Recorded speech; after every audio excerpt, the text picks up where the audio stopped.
Welcome back to 1 Million Cups, everybody. I know all of you, so no need to introduce myself or explain the whole mug thing, but Jen, you'll get a mug for presenting today, so that's exciting.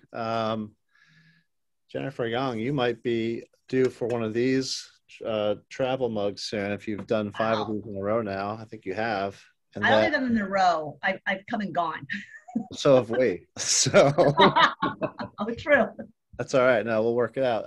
And then, I mean, gosh, many of you are due for a T-shirt. So just let me know. I think Gabby has like a T-shirt form, but we just need to know what size you want. That if she's got it handy, she'll put it in the chat box. Does anybody need the discount code for Furnace Hills? I'm wearing a Furnace Hills shirt today. If you do, let me know. We'll drop it in the chat box. Oh, here. I'll drop it in. There it is. Okay, cool. Thank you. Okay, here comes Mark Weingrim. Good to see Mark again. All right, so I'm going to share my screen, and Julius is going to just walk through the opening here for everybody. So, Julius, go ahead and take it away. All right, so welcome to 1MC Westminster. It's great to see everyone again. I'm just going to roll through the mission here at 1MC. Our mission is to lower the barrier for access to education, resources, and connections for entrepreneurs. Without you and the core pillars of our program, this mission doesn't get accomplished. So what are we looking for? We're looking for presentations, not pitches, connection, not networking, and our culture is for the community and by the community. We really want to get to know your business and the challenges that your business faces so that we can connect you to all of the resources that our community has to offer. Nobody has ownership of 1MC. Nobody is paid to do 1MC Westminster, and we are radically and intentionally inclusive. It's really everyone here that makes 1MC Westminster possible, and we're always looking to find new entrepreneurs and business-minded people. We meet every week, Wednesdays at 9 a.m., which you all know. We have two. Try to, at least. Right. we have 2 presenters whenever possible.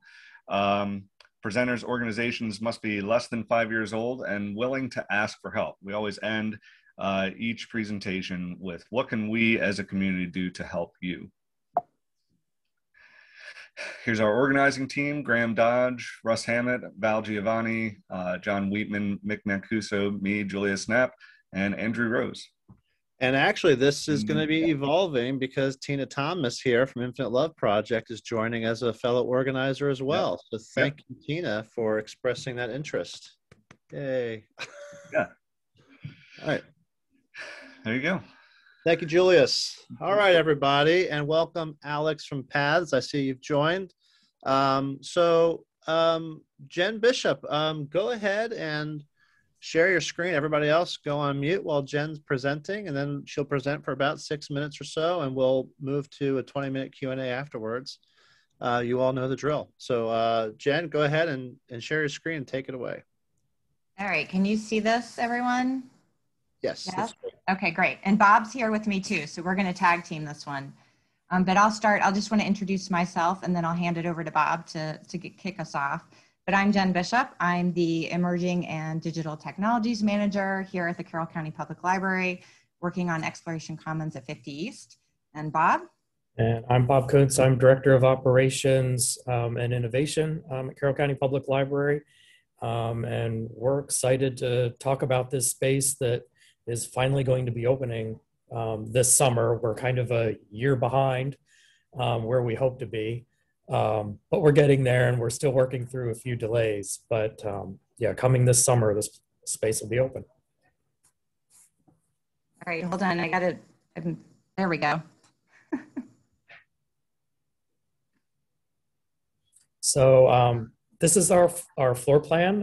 It is fairly up to date. We've made a few changes since during construction, but we have 3 primary spaces. We have the maker space, the teaching kitchen, and the meeting room spaces. So we're going to take a walk through this, kind of explain what each space is and how we're using it. So I'm going to talk a little bit. This is our makerspace. Exploration Commons will have a 3,000 square foot tech-focused makerspace. And for those of you that haven't played in a makerspace, they're really community-based workshops. So we're going to be offering equipment, resources, and instructions so people can come in and design, prototype, and make whatever they imagine. The makerspace is going to have a collaborative classroom and working environment. We also have 4 dedicated labs for printing, digital fabrication, augmented and virtual reality, and audio, video editing and production. Equipment includes 7 3D printers, a handheld 3D scanner, 2 laser cutters, and a CNC router, so we can support rapid prototyping and production. We've got microcontrollers and soldering stations for electronics development. We have studio equipment for audio, video recording and production. We've got design software for graphic design and 3D modeling and animation. We have AR and VR equipment for immersive media creation, sewing machines, vinyl cutter, large format printer scanner, and a whole lot of other great resources for people to get started with. So the teaching kitchen is 1,500 square feet, provides a hands-on classroom space with the full commercial kitchen and cook line. The cook line includes a double convection oven, a hot plate, a griddle, a salamander broiler, and a fryer. And then we've also got refrigerator, freezer, ice maker, and the dishwashing equipment is actually behind the cook line out of the way. This unique education space will provide programs for community members to learn basic cooking and life skills, healthy eating, and nutrition, and then safe food practices. We do have several meeting rooms in this space. Our largest is the 150-person meeting room, full monitors, has 4 full monitors in it, AV equipment, remote cameras. We also have a classroom. This picture is of the classroom. It has a nice blue wall in the back, so we can do blue screen for video. And then we also have 2 small meeting rooms that will hold 8 to 10 people. All of these spaces have state-of-the-art AV equipment in them. We've filled it with video conferencing equipment, large monitors, so people can kind of come in and set up their remote meetings, have in-person meetings. And all of the rooms are bookable online. They can be booked together as a group if someone wants to hold a small conference, but we're pretty flexible on how these spaces are used. So the idea for Exploration Commons is, how do we provide everyone with access to equipment and resources and instruction and education, and also workforce development opportunities. So we'll be supporting individuals so they can achieve their professional, educational, and personal endeavors. And we also want to connect them with opportunities so they can use whatever they achieve in our space to better the community. So our vision is awesome individuals creating awesome communities. And to achieve this, we're going to be providing both self-directed and instructor-led learning. So the idea is that we're building not only foundational knowledge, but we're helping support the development of more advanced skills. So we're going to have programs in both of these main spaces, the makerspace and teaching kitchen. They're going to be led by staff or outside instructors. We've got a dedicated team of 8 team members. We've got expertise in graphic design, photography and videography, digital design and fabrication, electronics, AR, VR, textiles, nutrition, food science. So we can really support a wide variety of programming. So these courses, again, will be single introductory skill building classes to series-based courses that focus on completing a project or developing more advanced skills. So you'll be seeing programs like digital design and fabrication, introduction to coding, electronics, textiles, photography, and then a lot in the kitchen is going to be focused on basic kitchen skills, cooking skills, safety, and then healthy eating and nutrition. So these are photos from our preview makerspace, which is the Ting makerspace, but all of this equipment and more will be moving over to our new space in the makerspace at Exploration Commons. so that's kind of a wrap up for where we are. What we're trying to do with Exploration Commons is really offer unique learning opportunities that bridge the gap between what a traditional library offers and what educational institutions cover. So how do we kind of bridge people and move them into skill building and then move them on to other opportunities? And we're really excited to open this summer. We can't wait for you to come visit. And we really ask that you be an ambassador for the space and help us get the word out. I know this is a different space for a library, so help people understand what we're doing and how they can best utilize us. Excellent. Thank you, Jen and Bob, for that presentation. I know many of us have been just anxiously awaiting for this facility to open. It's what's the total square footage again? It's like 14,000 square feet? Yeah, it's just under 14,000. It's under 14,000. It's amazing. What a tremendous asset for the community here. So thank you for leading that charge and including so much great technology. And per Josh's comments here, you know, the commercial test kitchen or whatever you call it, I mean, that's going to be awesome too. I know people who not only are interested in cooking can use it, obviously, but, you know, I would expect if you're interested in making skincare products and things like that that require some sort of commercial facility, I wonder, can you use it for that as well? Which one do you We're still working through some of that with the health department. Okay. Since it is a commercial kitchen, there are regulations that we have to work through. So a lot of times people that are coming in who want to use the kitchen, they may have to have their own food permit. Most of it has to center around the how the food moves through the process. You know, where they've purchased it, where it's stored. You have to be able to prove all of that throughout the process. So that's why we have to do the permitting. So if it's something we're doing, it comes under our permit. But if somebody else is coming in and they have control of the food, they need to get the permit and show that progress of the food. So we're still working through some of that with the health department. This is kind of a new thing for them as well, having a combination commercial space and teaching kitchen. So yeah, some of these my wife had a skincare business at one point and needed access to a commercial kitchen for some reason. And that was hard to come by at that time. It might be a little bit easier if you're not eating it, you know? Might be. Right. Well, no, exactly. So, all right. So everybody we got questions coming into the chat here. If you have any questions for Jen and Bob, please post them there. Josh is also asking, what will the requirements be for someone who wants to use the makerspace or the kitchen? Will they have to have some sort of credentials or go through training? Yeah, I can take that one. So we will be offering a credentialing training system especially for the makerspace. So for some of the equipment, like the laser cutters, the 3D printers, the CNC router, we'll have an online component and then also a practical hands-on component. So you would work with staff to become certified to use specific equipment. And then once you have that certification with us, then you can come in and use the equipment independently. For some of the equipment that we know is going to be really popular, like the laser cutters, we'll have an appointment system so you can reserve a machine and you know that it'll be available for you. So we will have that. That'll all be online through our website. We're working on that right now. For the kitchen, we are starting mostly with classes. And then we are, like Bob said, we're working with the health department to see, you know, what types of other resources we can support with that so that people could eventually hopefully come in and be credentialed and trained. And then, like Bob said, they'd have to get their own health food permit to utilize the kitchen in that manner. But we're working on some of those things now. But yeah, there'll be a credentialing system for some of the major equipment.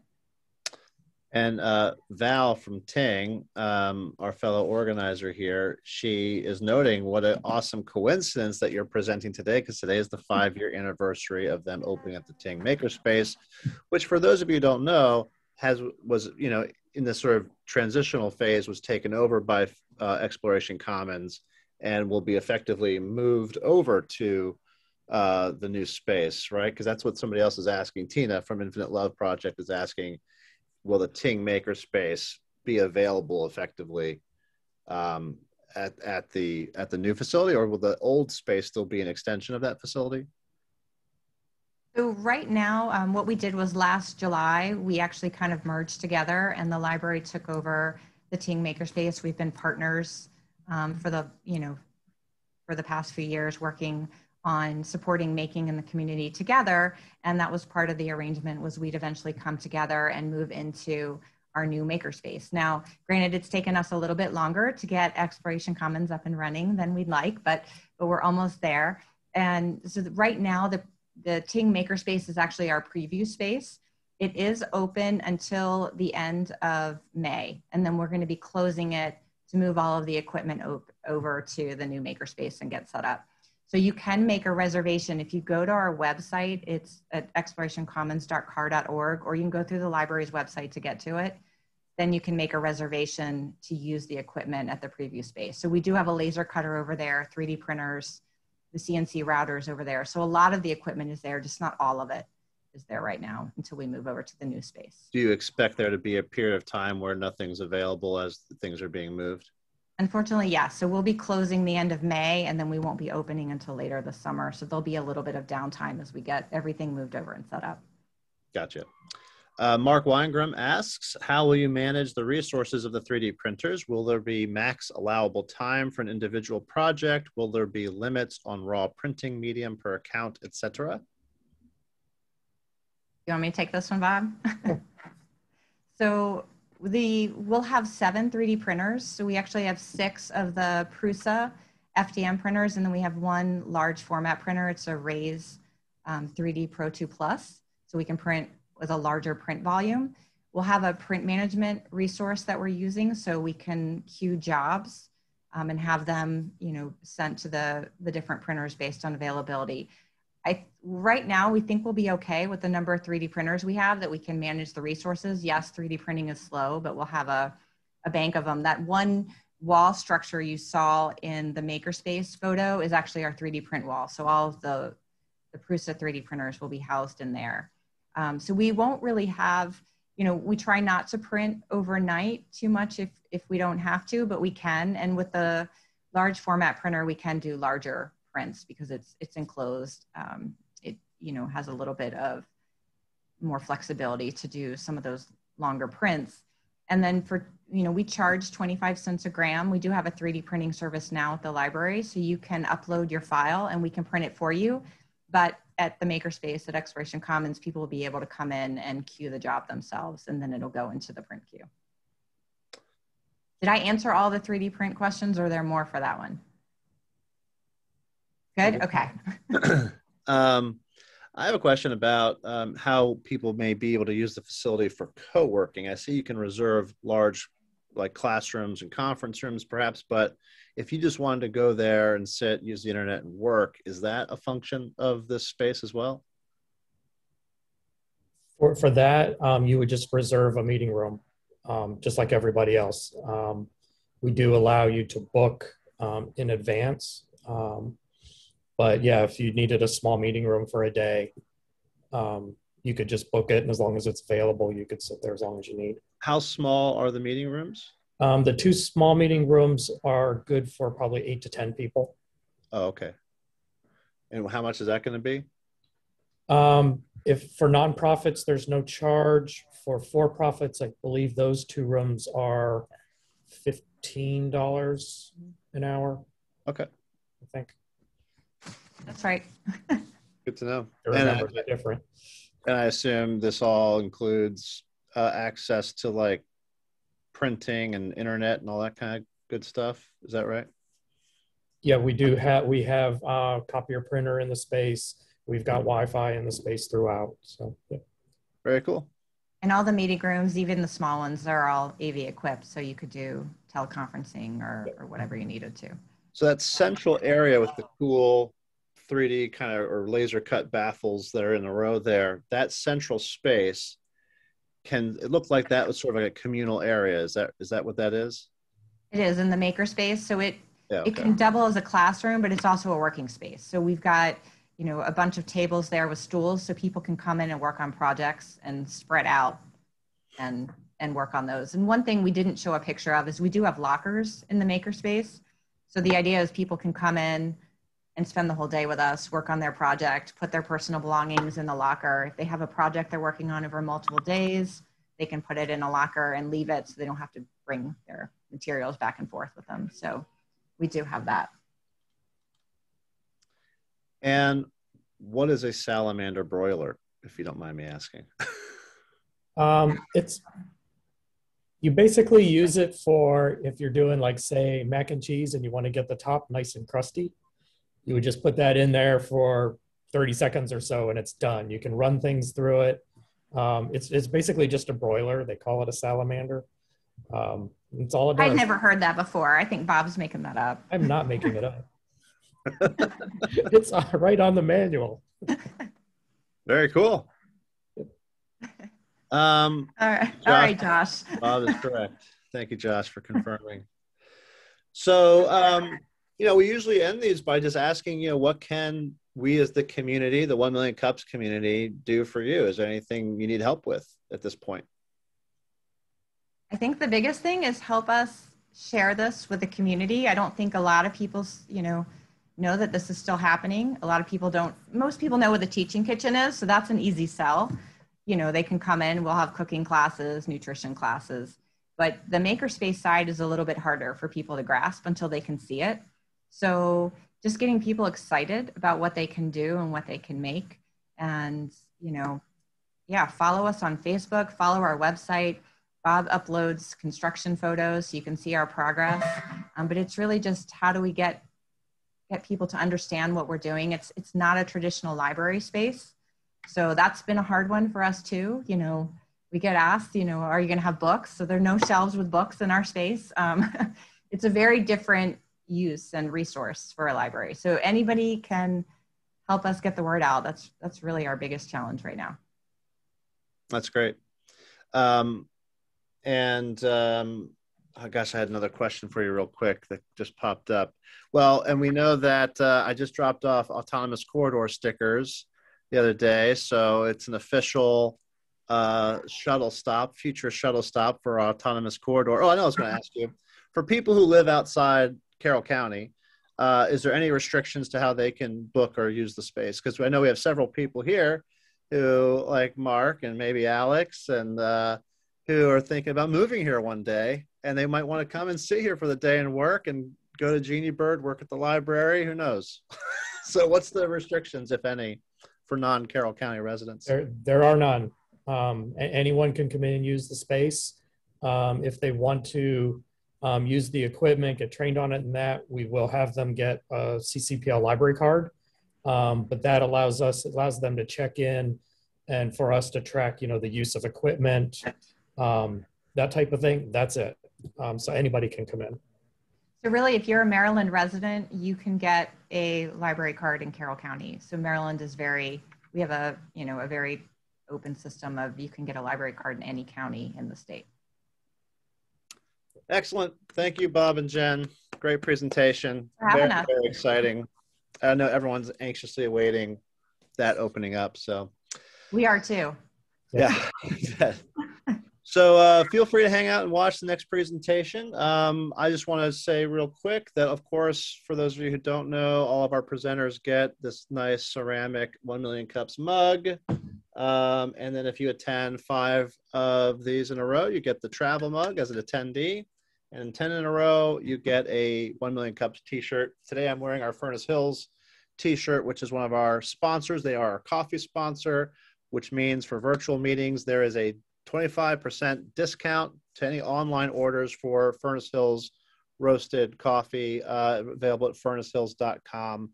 The coupon code for the 25% discount is 1MC Westminster, all one word. And then thank you to Magic, our community sponsor, who is my employer. I'm the executive director of Magic, and we do technology-driven workforce development out here in Westminster and beyond. All right, so next up, we have Alex from Paths. Alex, I will just let you introduce yourself and the company. Feel free to go ahead and share your screen, and then everybody else will go on mute, and we'll wait to the end of your presentation to ask questions in the chat.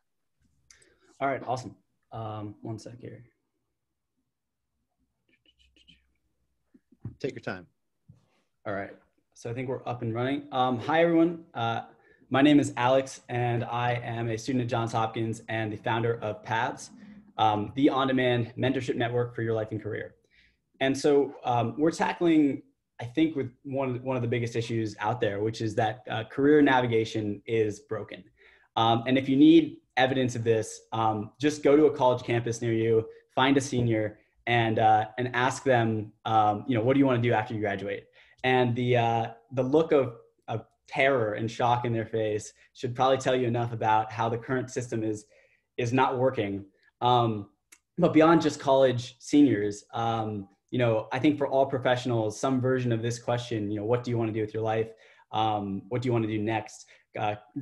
Keeps popping up. And the reality is that the tools out there to answer this question are just not great. And so when you look at like the implications of this through our society, you see that over half of Americans are unhappy in their current jobs, and 55% of college students will actually leave their first job within the first year due to a kind of lack of discovery and validation of what they want to do before they enter the workforce. And as a student at Hopkins, one of the best universities, you would think that maybe elite students don't have this problem, but I can assure you that they have this problem as much as everyone else. Even though a lot of my friends end up getting jobs, and the problem is staying at them, finding jobs that are meaningful and fulfilling enough to stay long-term at. And so going back to the problem, the system of career navigation is broken. And what you really need is better access to people that can provide the relevant guidance, people who are in the fields of interest and that can share what it's like and how they got there. And so the current process of how that's done is through what's called informational interviewing. And so that looks like, hey, can we do a coffee chat for 15 minutes so I can learn about your story, how you got to where you are, what your current role looks like, which is, I guess, the number one tool a student has to do career discovery.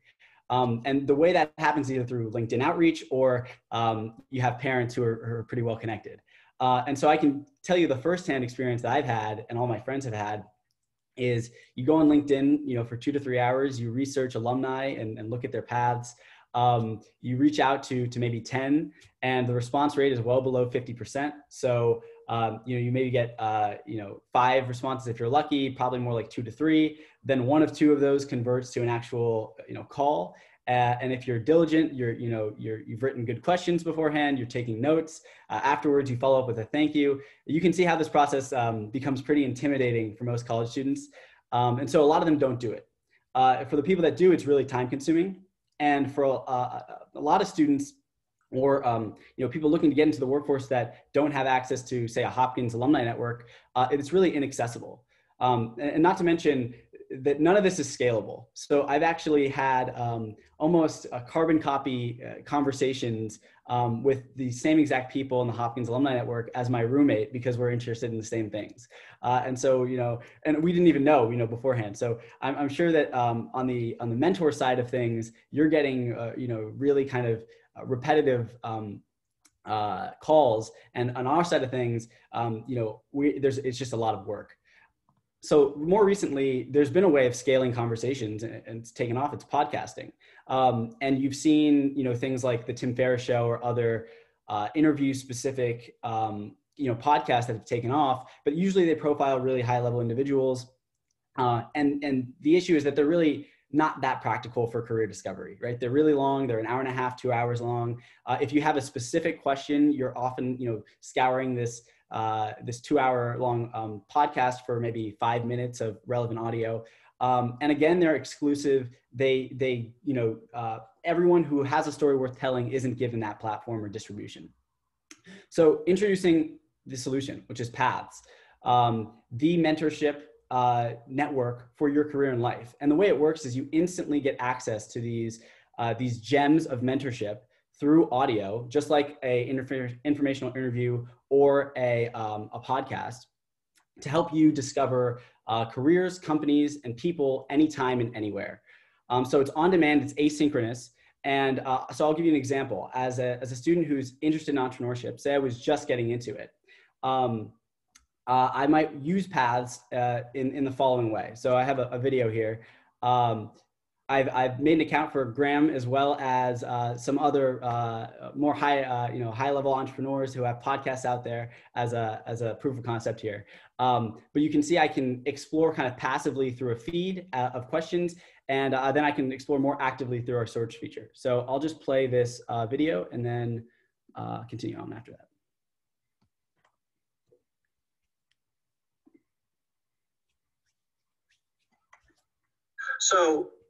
So my entrepreneurial spirit kind of really grew out of the early .com days, because I got to see a lot of companies, get spun up really quickly out of these web development agencies, and one of which I worked for. So at the time, before MySpace, for example, there was a company called eUniverse, and eUniverse was a web development company that we competed with. And it was their internal team that came up with Tom from MySpace was an employee at eUniverse, and he had this idea with his friends from MySpace, and they incubated it within EU. Graduated college, I had no idea what I wanted to do. I was literally crashing at my mom's house, and all my friends were getting these amazing jobs, and my dad was calling me every day like, "What's wrong with you? Where's your job? What are you gonna do for life?" And I just didn't want to go into. All right, so you saw a few things there, obviously. Like I said, you can kind of passively explore people, professionals you're interested in that you follow. You can queue up these answers, whether you want to explore in a more passive way. A lot of people like to consume audio while they do other things. Or you can actively explore. And everyone has a profile of these answers that become instantly streamable. And it's dynamic. So I can ask Graham a question, and then on his side, it's as simple as recording a voice memo or voice text, which becomes instantly streamable to anyone on the platform. And so that's really the beauty of it. And we've seen so far in our beta that this works really well when you get questions from either people or someone you have something in common with, whether you've gone to the same university or worked at the same company. The engagement rate is super high. And the beauty is that the answer is then shared with everyone else. So these conversations are no longer just private or buried within these like 2-hour-long podcasts. They're now, everyone has a platform, and these golden gems are just really accessible. So, and luckily, me and my friend won't have to do the same call twice with the same mentor. So in terms of our business model, freemium model, so means we can, anyone can listen for free. We'll have to listen to ads kind of in between these clips, kind of like Spotify, or premium members are able to listen ad free and access premium features, advanced search, full questioning and asking access, and kind of future features to come. And additionally, we'll be partnering with universities who often do contracts to kind of cover the premium features for their entire student body for free.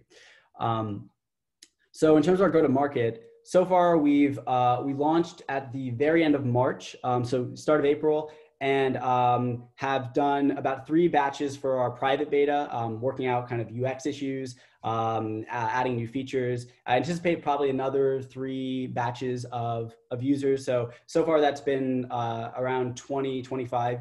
So probably 50 for our private beta. And then we'll open it up to an invite-only system, kind of like the app Clubhouse has done, which has grown to well over 1 million users using this kind of approach. And we'll do that until we kind of hit a critical mass. We'll also partner with universities, not just for their contracts, but also for preference to their alumni network and getting them onboarded earlier. In terms of our current needs, so for the summer, we're looking for interns, software development interns. I've coded the whole platform. So, I kind of looking for a little bit more help there. Or if you guys know any really rock star backend engineers, I'm definitely open to kind of co-founding roles for the right people. We're not looking to raise yet. We are working off some grants from Hopkins, but we will be looking to raise a seed pretty soon, and always open to accelerator opportunities. And lastly, if anyone's interested in kind of being a mentor in the beta, I'd definitely be happy to have you and give you early access to the platform. So I'm happy to take any questions, and thank you guys so much for letting me present. Awesome, Alex. Great presentation. Beautiful presentation too. And kudos for what you've done all on your own. My goodness, from front end UI UX to the back end of what you've developed so far. That's very, very impressive. So congratulations. Go ahead and unshare your screen. Yep. And I will open up the chat here. And let's see here.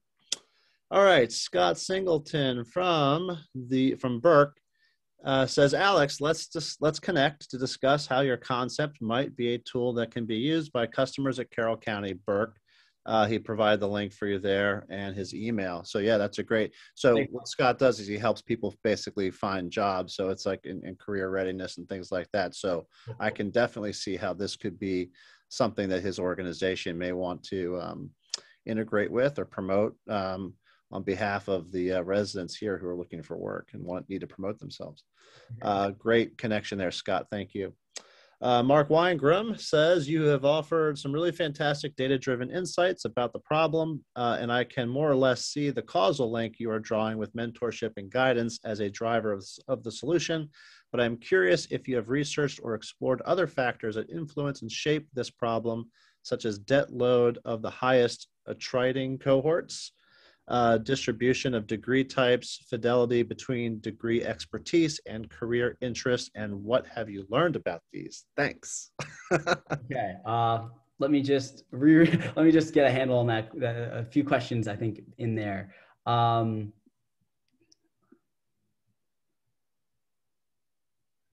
So debt load of the highest attriting cohorts.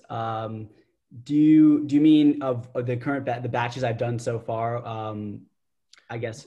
Mark, you can unmute. Thanks, Graham. So Alex, thanks so much. Sorry, I know it's a complex question. What I was getting at was you offered that fantastic statistic about the rate of departure from first job. Right. And I was curious if there was an association between that, like if you unpacked that statistic, if it was like, the people with the greatest amount of debt were forced to take jobs with the least amount of satisfaction, or people, like as a practical matter, like how much does money influence some of that departure, versus guidance, and they probably dovetail, right? So anyway, sorry, thanks. So I can tell you, I mean, I've been in this space since I got to Hopkins. For 3 years, I've been, launching startups and nonprofits, kind of trying to tackle this issue. Working with the Life Design Lab at Hopkins. And I haven't dug into the specific data on retention as it relates to kind of degree or pressures. But what I have done is I've talked to qualitatively, over 50, I've interviewed over 50 students, graduating seniors. And so I've definitely seen how those things correlate, right? And so a lot of times what you'll see are like people who, who have obviously debt, right? Their options are super limited and they're way more conflicted. They can't just obviously go and take the meaning and fulfillment driven path.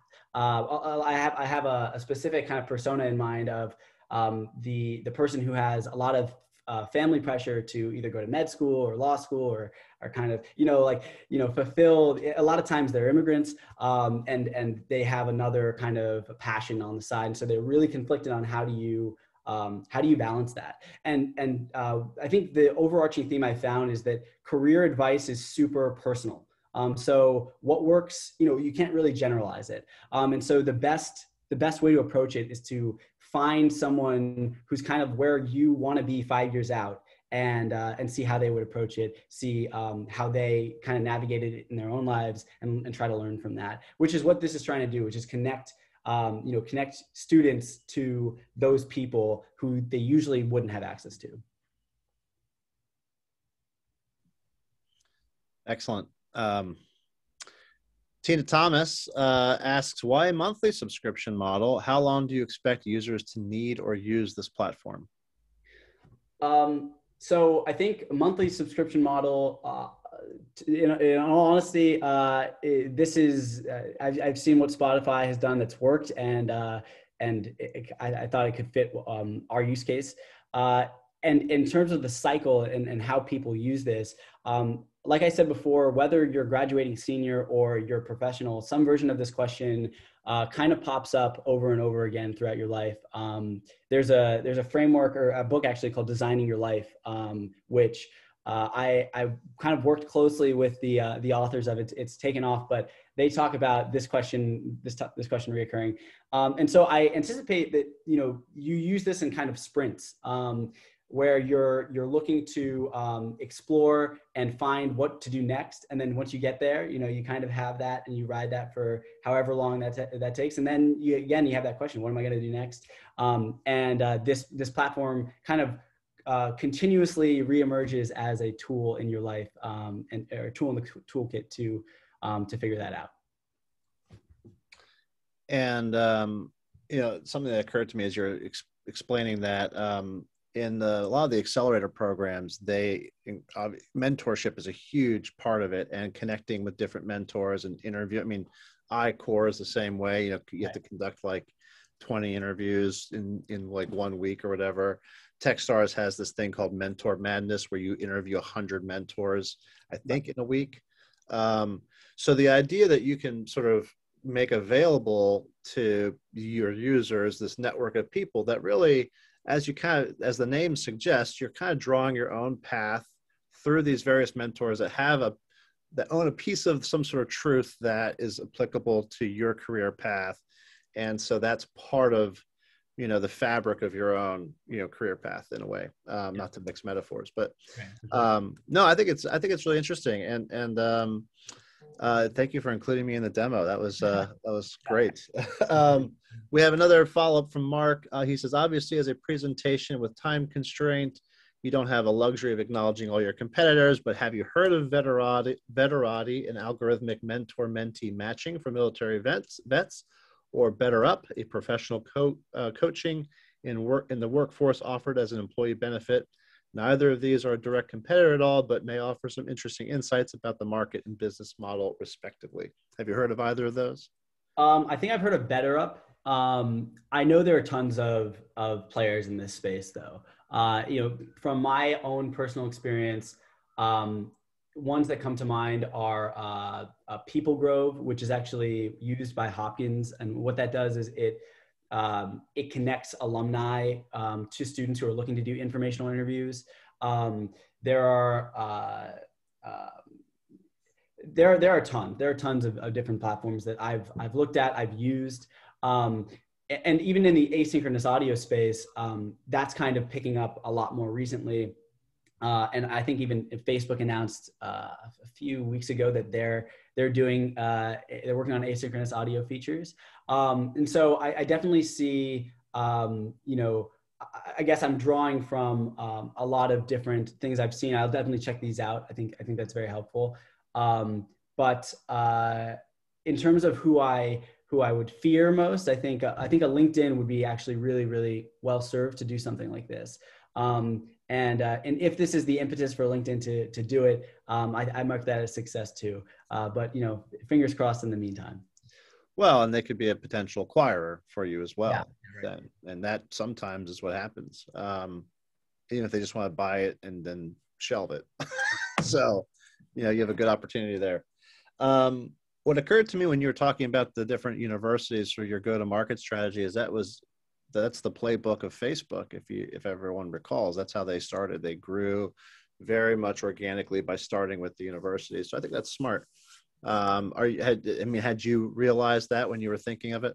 Yeah, I kind of thought about, honestly, the two models that I talked about are the two that I've been considering, which are, the Facebook model, kind of keeping it exclusive by school, or the Clubhouse model, the newer model, which is, do it by invite. So you kind of assign invites to super users who use the platform the most, or kind of your marketing force. And in that way, both are exclusivity. It's just kind of like pick your preference and how you want to build a community. But I do, obviously working with Hopkins is, alumni network and life design lab a lot. I think the partner universities will be a big key for us.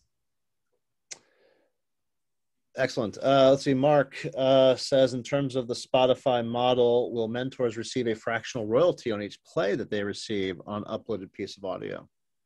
That's an interesting question. Right now, the answer is no. In terms of the benefits to mentors, I think about it in 3 ways. The first is that, like I said, the most engagement comes from, what I would call social capital. The same reason why, a friend of mine might take my call. It's a relationship-based transaction. That's why they're doing it. The second is that they're charitable. They want to give back. They want to pass on their knowledge, and it's kind of pure altruism at work. And the third is, everyone does like to talk about themselves, and kind of the appeal to ego and status. And there are distinct benefits to, I think, be gained there in terms of building an audience, being able to use this as another platform to promote your content. So this is an interesting question. I guess I have to give it more thought.